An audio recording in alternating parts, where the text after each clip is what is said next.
Oke, selanjutnya kita akan mulai membahas terkait topografi. Topografi di sini adalah tinggi rendahnya permukaan bumi atau lereng.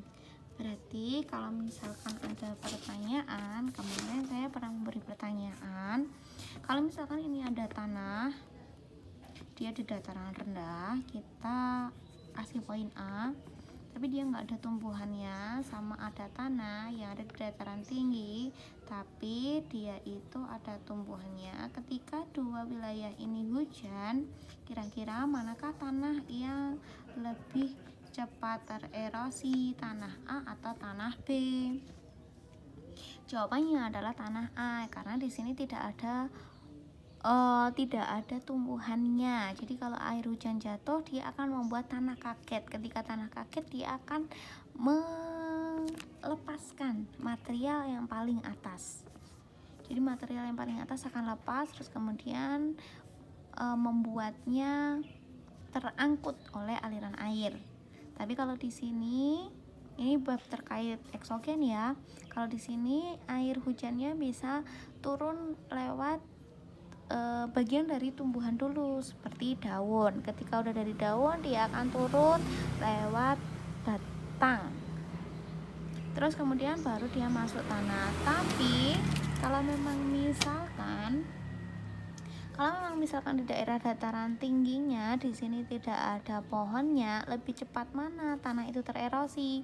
Jelas lebih cepat yang B, karena semakin miring topografi atau ketinggian atau kemiringan lerengnya, maka itu akan membuat tanah itu lebih cepat berpindah atau yang kita sebut sebagai mass wasting. Ketika tanah berpindah, berarti di sini sudah mulai datar gitu ya. Berarti tanahnya itu akan terakumulasi di sini. Tanah yang dari atas ini tadi jatuh, ini tadi akan terakumulasi di sini. Nah, di sini nanti dia tanahnya akan terjadi sedimentasi. Yang jatuh ini akan tersedimen dan ini akan berubah, karena kan sedimentasi kan memadat, itu akan berubah menjadi tanah.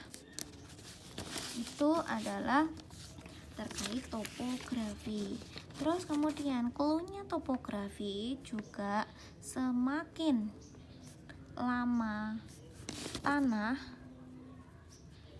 tergenang air, maka tanahnya bersifat asam.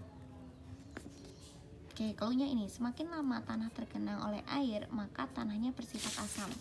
Balik ke sini, kira-kira antara humus, gambut, rekosol, ini manakah tanah yang sifatnya asam? Dengan clue seperti ini, semakin lama tanah tergenang air, maka tanahnya bersifat asam. Kira-kira yang mana? Iya, jawabannya adalah yang gambut. Dia kan berasal dari rawa kan, tergenang oleh air terus menerus. Berarti gambut itu dia tanahnya bersifat asam. Kita ngomongin pH atau tingkat keasaman. Pada tingkat keasaman itu terbagi menjadi 3 kategori. Ada kategori 0 sampai kategori ke-14 untuk pH. Nah, di sini kita mengenalnya adalah netral.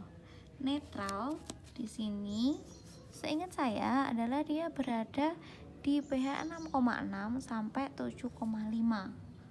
Di bawahnya pH netral itu adalah pH-nya bersifat asam.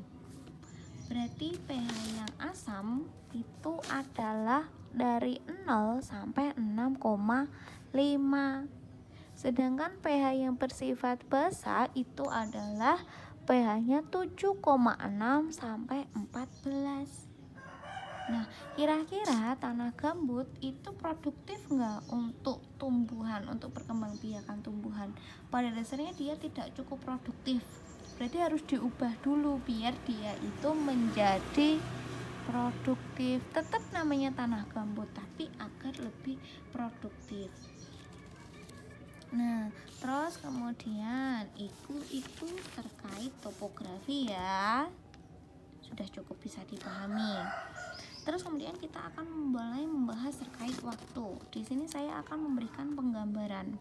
Di sini saya punya batuan yang besar. Batuannya ini dia keras, masih padat. Tapi saya juga punya batuan B yang jauh lebih besar. Tapi di batuan B ini sudah mulai berongga, dia sudah mulai menunjukkan adanya pelapukan. Kira-kira manakah dari dua batuan ini yang mengalami pembentukan tanah lebih cepat?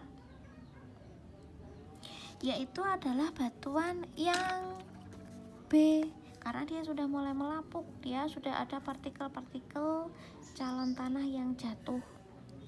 Jadi ini batuan B nanti itu akan lebih cepat terbentuk tanah. Itu berhubungan dengan waktu. Semakin keras batuannya, maka akan membutuhkan waktu semakin lama. Tapi kalau semakin cepat semakin batuannya itu sudah mengalami pelapukan, berarti itu akan membutuhkan waktu semakin cepat untuk terbentuk menjadi tanah. Jadi saya rasa di sini sudah clear ya.